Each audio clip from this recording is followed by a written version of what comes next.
احنا في وسائل الاعلام من معلومات انه كان في هناك اطلاق نار، وربما كان هو السبب في انفصال احد الكيابل الوايرات يسموها حق الضغط العالي الموجوده على البوكسيه في اعلى السور، وانطلق باتجاه الباب.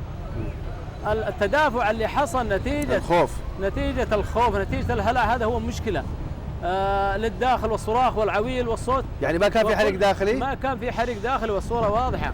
فاتجهوا الناس باتجاه الباب، وكل من أتى إلى الباب تعرض للصعق الكهربي، حتى وإنه كان هناك في بعض الإخوان الله يحسن إليهم كان يتكلم عن الدفاع المدني يستخدم المياه.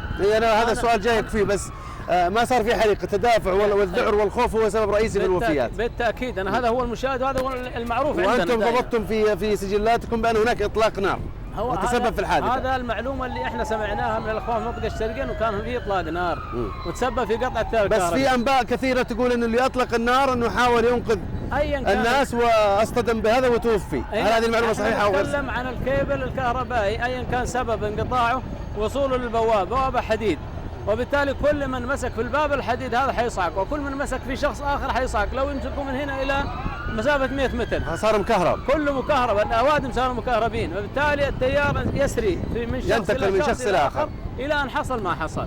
نعم. يعني استخدامكم للمياه، أنا والله ما أدري، هذه المعلومة تناقلوها الناس حتى يمكن أهالي الضحايا نفسهم.